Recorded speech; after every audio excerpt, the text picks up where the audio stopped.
Hello everyone and welcome back once again.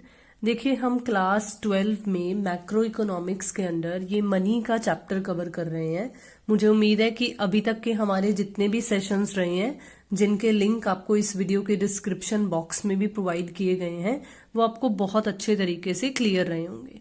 चलिए अब आगे बढ़ते हैं और आज हम फाइनल पॉइंट ऑफ व्यू से एक बहुत ही अच्छा क्वेश्चन डिस्कस करते हैं, जो कि मैं कहूंगी लॉन्ग क्वेश्चन है।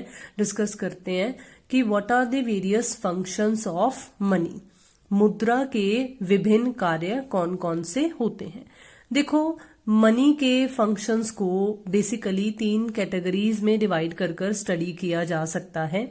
एक है प्राइमरी और मेन फंक्शंस, जिन्हें प्राथमिक या मुख्य कार्य बोला जाता है। दूसरा है सेकेंडरी या सब्सिडरी फंक्शंस, जिन्हें गौण व सहायक कार्य बोला जाता है। तीसरा और लास्ट वन जो क्लासिफिकेशन है वो है कंटिंजेंट, दैट इज आकस्मिक फंक्शंस। तो अगर हम इनमें से सबसे पहले ये प्राइमरी फंक्शंस को डिस्कस करें कि मेन काम मनी क्या करता है, तो मेन काम में सबसे पहला जो मेन काम है वो है मीडियम ऑफ एक्सचेंज बनना। देखो, हमने बार्टर सिस्टम डिस्कस किया था। हमने बहुत अच्छे तरीके से समझा था कि जब बार्टर सिस्टम एग्जिस्ट किया करता था, कोई एक पर्टिकुलर मीडियम ऑफ एक्सचेंज नहीं था। गुड्स को ही गुड्स के लिए एक्सचेंज कर लिया जाता था। लेकिन जब money as a medium of exchange आ जाता है तो एक्सचेंज कर पाना आसान हो जाता है। तो सबसे पहला मेन फंक्शन जो मनी का है वो यही है कि ये एक विनिमय का साधन है।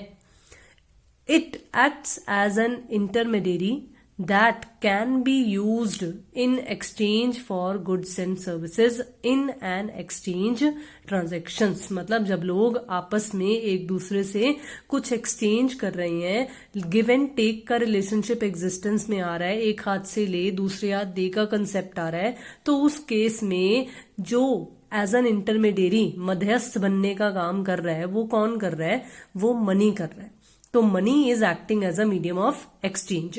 अब as a medium of exchange बनकर मनी क्या करता है? मनी बार्टर सिस्टम की जितनी भी ड्रॉबैक्स हैं, जो कि हम बहुत अच्छे तरीके से समझ चुके हैं, उन सब को एलिमिनेट कर देता है, उन सबको खत्म कर देता है। और इसके अलावा अगर हम कुछ और पॉइंट्स कवर करें तो वो है कि it is generally accepted by all. सब लोग इसे एक्सेप्ट करते हैं। कोई भी मनी की फॉर्म में एक्सचेंज को अपनी नकारी नहीं देता है।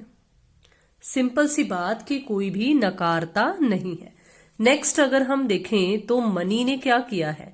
As a medium of exchange लोगों को, कंज्यूमर्स को, उपभोक्ता को, सबको कहेंगे, इवन प्रोड्यूसर्स को भी कहेंगे, एक इकोनॉमिक फ्रीडम दी है कि हर कोई अपना इकोनॉमिक डिसीजन, चाहे वो अपना प्रोडक्शन डिसीजन है, चाहे वो बाइंग डिसीजन है, हर कोई अपना डिसीजन जो है वो फ्रीली ले सकता है। प्लस एक्सपेंशन ऑफ ट्रेड में भी हमें, मतलब ट्रेड जो है, व्यापार जो है, वो बहुत ही ज्यादा बढ़ा हुआ है। जो बार्टर सिस्टम था उसके अंडर, वो सीसी इकोनॉमी के अंडर तो लिमिटेड ट्रेड हुआ करता था। लोग जो हैं वो दूर दराज के लोगों के साथ थोड़ी ना गुड्स एक्सचेंज करने के लिए जा पाते थे। लेकिन मनी के चलते हम यहाँ पर, मतलब अपने होम टाउन में बैठे दुनिया के किसी भी कोने से ट्रेडिंग कर सकते हैं। तो इसलिए मनी की वजह से एक्सपेंशन ऑफ ट्रेड भी हो गया है। So this was the first main function of money. अब देखते हैं कि हमारे पास नेक्स्ट सेकंड इसका मेन फंक्शन, और सेकंड और लास्ट ही कहेंगे क्योंकि 2 ही मेन फंक्शंस है मनी के। तो ये जो सेकंड वन है वो क्या है? मेजर ऑफ वैल्यू और यूनिट ऑफ वैल्यू। देखो, जैसे होता है ना कि डिस्टेंस को नापना है तो किलोमीटर्स में नापो, मीटर्स में नापो। अगर कोई लिक्विड चीज नापनी है तो उसे लिक्विड में, लीटर्स या मिलीलीटर्स में नापो। तो भाई अगर मनी है तो वो मनी क्या कर रहा है? मनी एक यूनिट बन रहा है जिसकी वजह से हम किसी भी गुड्स या किसी भी सर्विसेज की वैल्यू को मेजर कर सकते हैं। इकाई बन रहा है, ये एक मापदंड बन रहा है, मापने का जरिया बन रहा है। तो money acts as a unit of measuring the value of various goods और services. It has facilitated the maintenance of various types of accounting. देखो, हम अगर आप कॉमर्स के स्टूडेंट्स हो तो आपको पता है, अगर कॉमर्स भी नहीं, बहुत ही सिंपल सा कंसेप्ट है। अकाउंटिंग क्या है, लेखा जोखा है ना। अगर आपने अपने घर पर, सिंपल सी कंसेप्ट है, अपने घर के पॉइंट ऑफ व्यू से देखना है कि मेरे कितना इनकम है एंड कितना एक्सपेंडिचर हुआ है इस मंथ, तो आप उस इनकम और एक्सपेंडिचर को किस फॉर्म में रिकॉर्ड करते हो? ऐसे तो नहीं रिकॉर्ड करते ना कि मैंने 4 कुर्सियां बेच दी, मैं एक टेबल खरीद लाया। आप रुपीज की फॉर्म में रिकॉर्डिंग करोगे ना, इतने रुपीज की इनकम है और इतने रुपीज का एक्सपेंडिचर है। तो व्हाट इज दैट रुपीज? वो रुपीज क्या है? वो यूनिट ऑफ वैल्यू है। तो जितनी भी गुड्स एंड सर्विसेज हैं उन्हें एक कॉमन यूनिट की फॉर्म में हम मेजर कर सकते हैं, and that one common unit is money. ठीक है। अब बिल्कुल इसी तरीके से अगर हम इस मनी की वजह से, जैसे हमने यहाँ बात किया था कि ट्रेड बड़ा हो गया है, लोगों को इकोनॉमिक फ्रीडम मिल गई है, अगर हम यहाँ पर बात करें एक इकोनॉमी के पॉइंट ऑफ व्यू से, अगर हम प्रोड्यूसर की बात करें तो भाई वो प्राइस डिटरमाइन कर सकता है, जैसे कि हम माइक्रो इकोनॉमिक्स में पढ़कर आए हैं। तो प्राइस डिटर्मिनेशन, प्राइस क्या है, रुपीज क्या है, ये मनी की फॉर्म में ही है ना कि क्या कीमत है। तो कीमत, रुपीज, ये सब प्राइस डिटर्मिनेशन मनी जब एग्जिस्टेंस में आया है तो ही पॉसिबल हो पाया है। तो इसलिए this is the main, one of the main function of money. National income compute करना, नेशनल इनकम को वेरियस फैक्टर्स ऑफ प्रोडक्शन में डिस्ट्रीब्यूट वगैरह करना, ये सब हम फंक्शंस ऑफ मनी के अंडर कंसीडर करते हैं। लेकिन जहां तक अगर हम कंप्यूटेशन की बात करें तो क्योंकि इसे, नेशनल इनकम को हम रुपीज की फॉर्म में मेजर करते हैं, तो इसलिए हम इसे एक मेन फंक्शन के अंडर कंसीडर करेंगे। अब अगर हम बात करें सेकेंडरी या सब्सिडरी फंक्शंस की, मतलब गौण कार्यों की, तो देखो इसमें सबसे पहला कंसेप्ट क्या आता है हमारे पास? सबसे पहला फंक्शन है स्टैंडर्ड ऑफ डेफर्ड पेमेंट्स, स्थगित भुगतानों का मान। देखो हमने ये डेफर्ड पेमेंट्स, फ्यूचर पेमेंट्स, ये कंसेप्ट पहले भी समझा है। तो deferred payments means future payment, मतलब वो वाली पेमेंट्स जो कि फ्यूचर के टाइम पीरियड को ध्यान में रखकर सेटल की गई हैं, कुछ इस तरह की सेटलमेंट।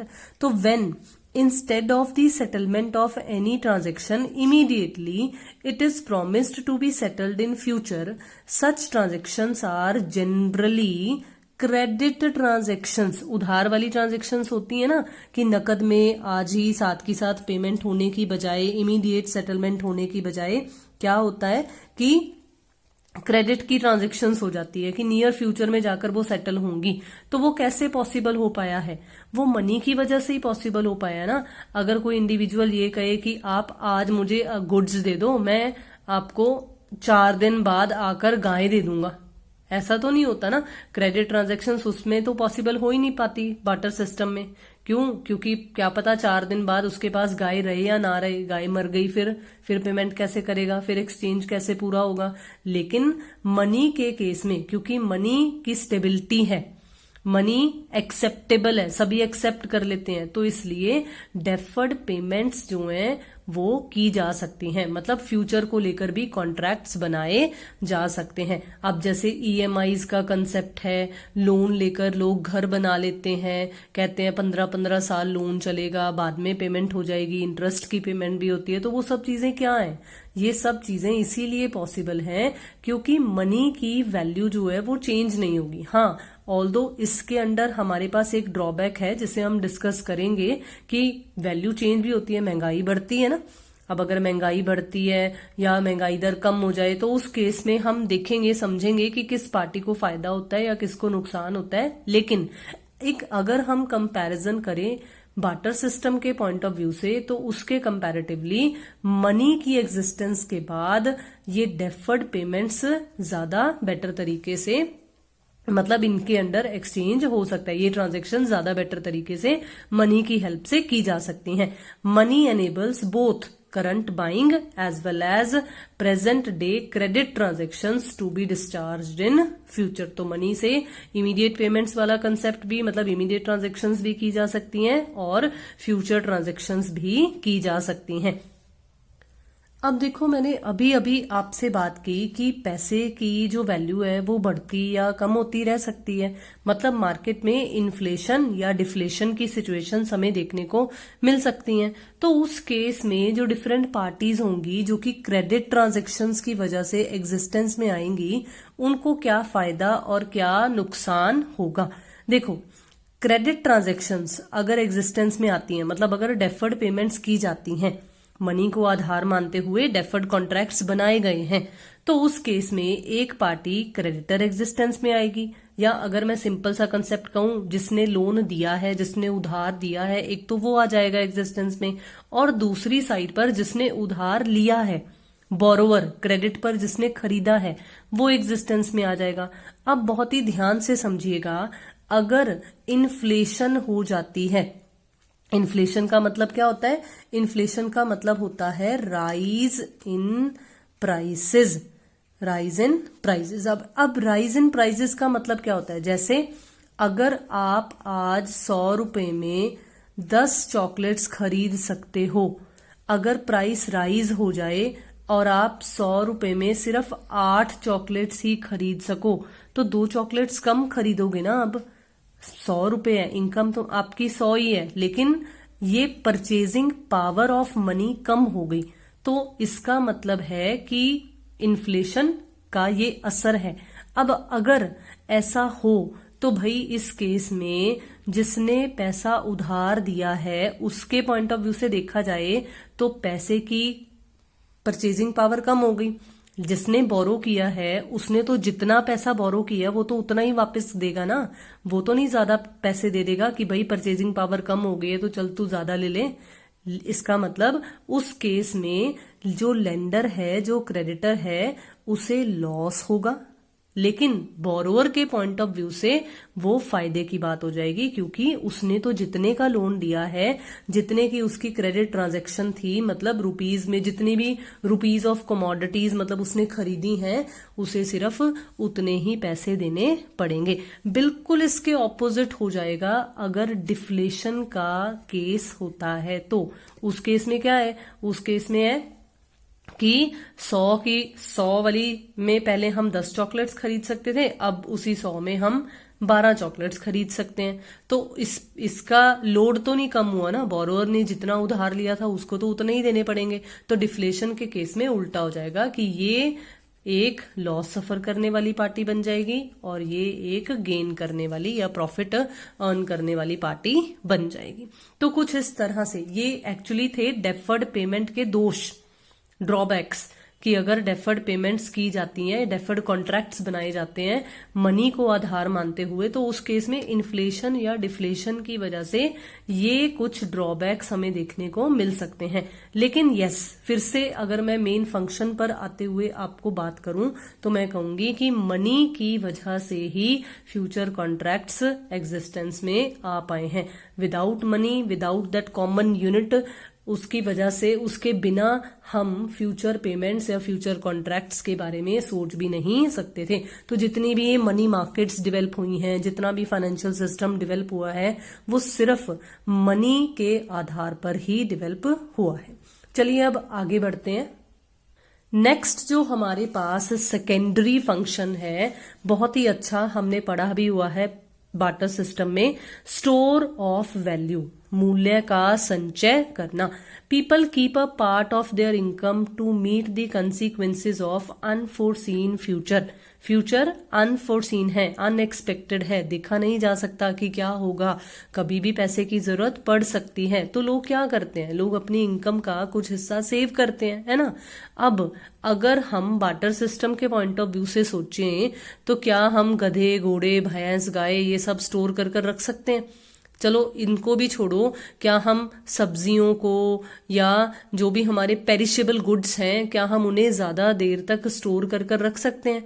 ऑब्वियसली है कि नहीं। अगर हमें स्टोर करना है तो जैसे कहते हैं ना, वो कोल्ड स्टोरेज सिस्टम, वो सब बनाना पड़ेगा ताकि हम सब्जियों वगैरह को या पेरिशेबल गुड्स को स्टोर कर कर रख सकें। तो उन्हें स्टोर करके रखना इतना आसान काम नहीं है, उन्हें मेंटेन करना पड़ेगा। लेकिन क्या आपको पैसे अगर स्टोर कर कर रखने हैं, अपनी अलमीरा में रखने हैं, तो कोई रूम टेम्परेचर फिक्स करने की जरूरत है? ऑब्वियसली है कि नहीं है।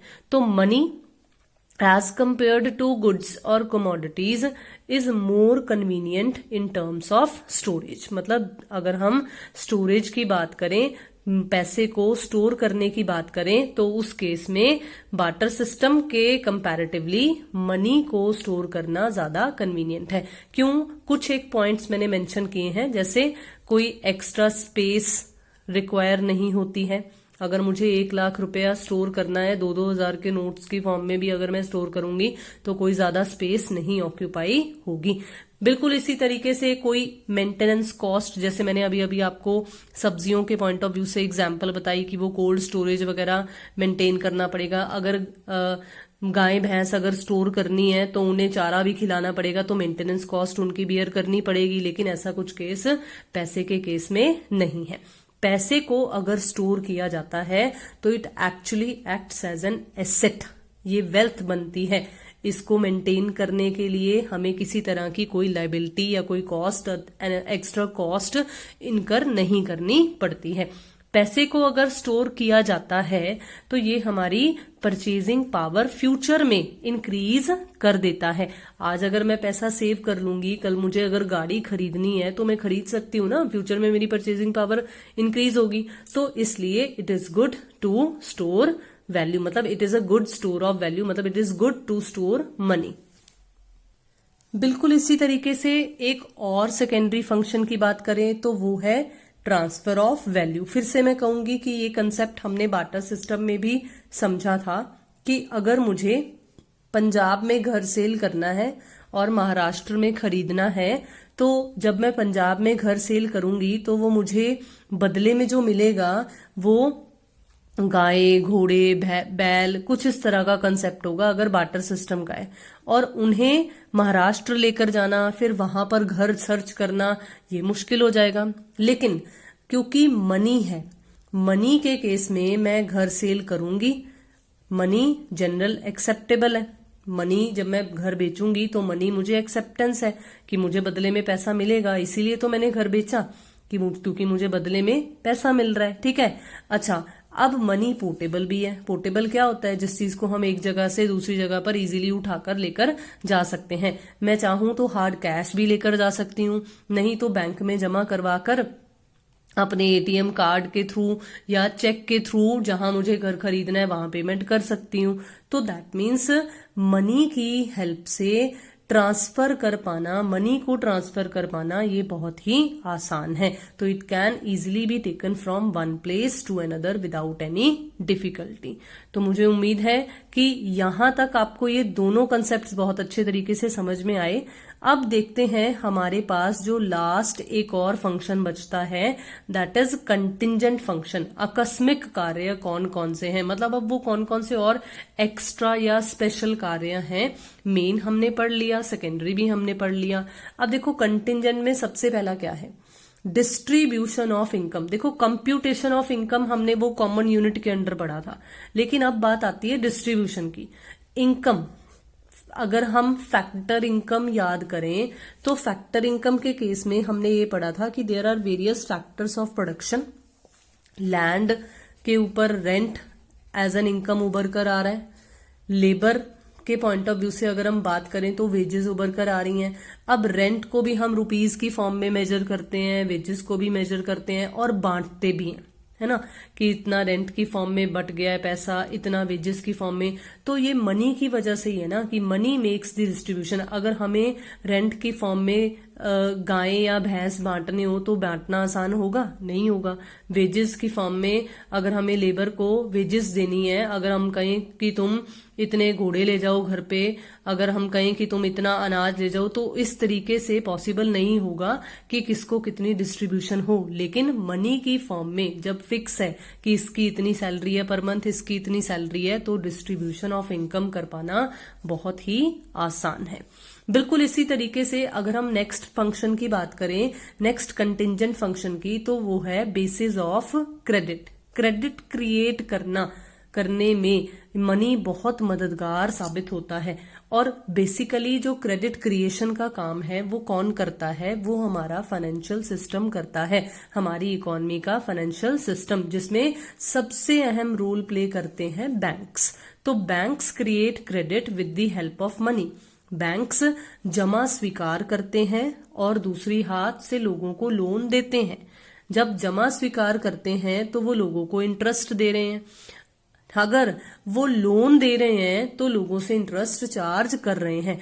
एंड दैट डिफरेंस, जो वो इंटरेस्ट वाला डिफरेंस है, उसी की वजह से वो पैसे से और पैसा बना रहे हैं। दे आर क्रिएटिंग क्रेडिट, मतलब कैपिटल फॉर्मेशन वगैरह सब मनी की वजह से ही पॉसिबल हो पा रहा है। एक इनडायरेक्ट मैनर में मनी इकोनॉमी में सर्कुलेशन करने में और प्लस कैपिटल फॉर्मेशन करने में मददगार साबित होता है।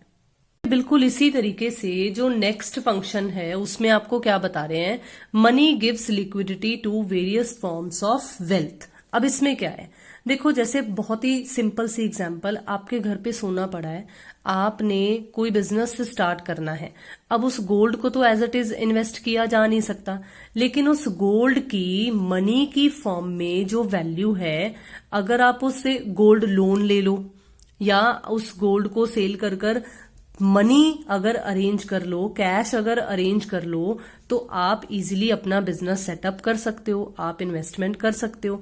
तो एक्चुअली जो मनी है उसने उस गोल्ड को क्या प्रोवाइड किया, आपकी उस वेल्थ को क्या प्रोवाइड किया, उसने लिक्विडिटी प्रोवाइड कर दी। मतलब वैसे पड़ा, जो आपके पास ऐसे ही पड़ा था गोल्ड, आपने उसे एज एन इन्वेस्टमेंट मनी में कन्वर्ट कर कैश में कन्वर्ट कर एज एन इन्वेस्टमेंट उसे यूज कर लिया। तो इट बिकेम पॉसिबल। क्यों पॉसिबल हुआ? बिकॉज मनी ने आपकी उस वेल्थ को लिक्विडिटी प्रोवाइड कर दी।